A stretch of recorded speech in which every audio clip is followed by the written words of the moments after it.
better to tell you how to survive your office job than Spider-Gwen, because she's a normal person.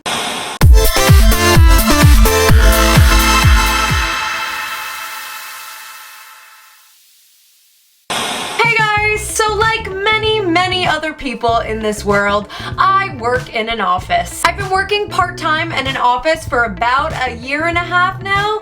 Ugh. So last month when I asked my Patreons over on patreon.com/shutupkristen, ooh, check it out, when I had them vote on what video they wanted to see me make a topic about, how to survive your office job was overwhelmingly the winner. So I went ahead and tried to evaluate my own habits of how I get through those office job days, and I asked some friends on Facebook how they deal with their office jobs, and so this is the advice that I have for you. Number 1, try to make at least one friend. This might be a little bit difficult, and it's definitely gonna be scary. Meeting new people can be scary, and trying to evaluate what you have in common, but having said that, you never know who you're gonna click with. You guys have seen my coworker Lauren in my YouTube videos. She was in Vlogmas. I kept on just taking videos of her when she wasn't paying attention on Snapchat.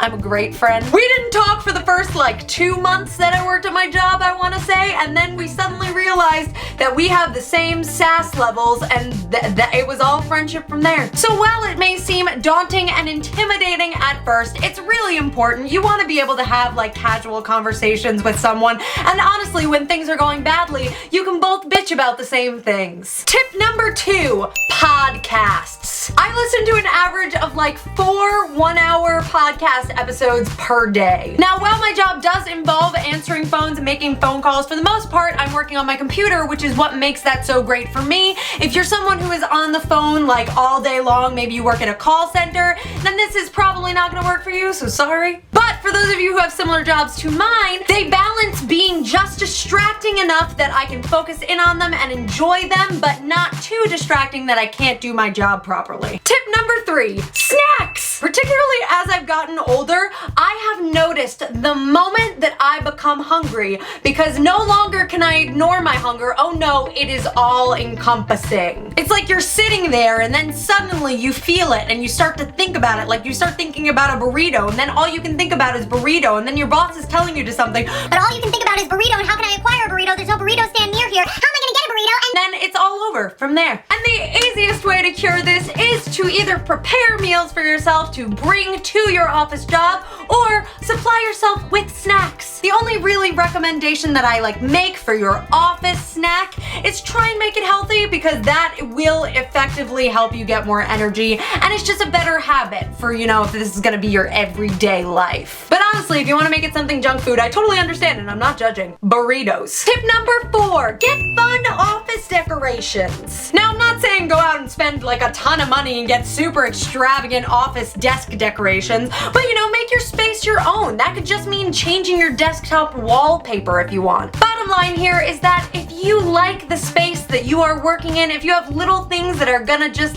maybe put a little pep in your step, then that all helps. So do it. Go and get your Etsy on. Go to Staples. Tip number 5, walk around. Truly, this is what I find to be the most monotonous, and what I honestly hate the most about working an office job is the fact that I am sitting all day at a computer. And this isn't just bad for your mental state of needing to move for a moment. It's also bad for your back, it's bad for your neck, it's bad for your eyesight if you're just sitting there staring at a computer all day. There are a lot of bad factors happening there. So every 30 minutes, I try to make sure that I just get up and move around for a little bit. And if maybe your boss isn't so cool with you getting up and walking around, which if that's you, stop. Offer to go and fax something. Make it into a working task if you need to, but otherwise, I would say that most bosses are probably cool with you getting up and stretching for 2 minutes, and if they're not, again, why? Tip number 6, give yourself something to look forward to after you leave work. And that can mean whatever you want it to mean. It can mean watching the next episode of that show you've been watching on Netflix. It can mean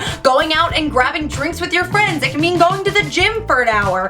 Whatever it is, it's so much better to just give yourself something to look forward to, so that when you leave work, you leave work. And with that said, if you have a ritual at work like listening to podcasts, try and make that exclusive to you being at work. Like, I no longer listen to podcasts besides when I'm at work or if I'm in some sort of long travel situation like on the Long Island Railroad or driving really far. So basically, just treat yourself right. Give yourself things to look forward to instead of dreading them.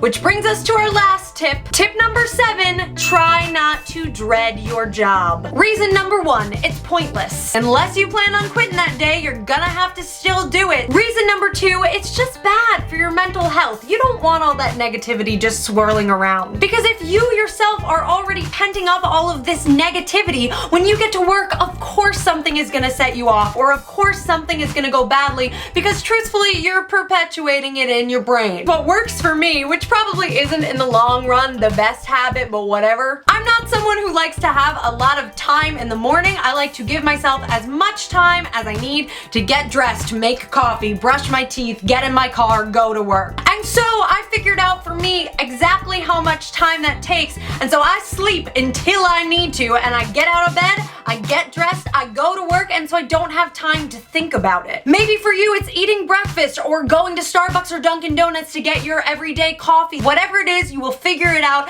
as long as you try to stay positive. It is something that most likely you're just gonna have to navigate for yourself, but I hope that these tips that work for me will also work for you. Please leave in the comment section below something that maybe helps you get through your office job if I didn't mention it. If you like this video, it would mean a lot if you gave it that thumbs up, and also hit the subscribe button for more shenanigans like this. Another thing you can do to really help me out is share this video with a friend. Maybe you have a friend who feels like they're dying in their office job. Revive them with this video. If you want to be even cooler, you can check out patreon.com/shutupkristen. That is my tipping and rewards website where you can donate money to me monthly and get certain perks for a certain amount of money. As I mentioned earlier, this was a Patreon voted video. Basically, anybody that donates $5 or more to me gets to select from 3 video ideas what gets made, which is awesome. So go and check that out, and thanks so much to everybody supporting me over there. And otherwise, I think that's enough spiel for the end of this video. Follow me on other social media, and that's that. Thank you, lovelies, and I will see you in my next video. Bye!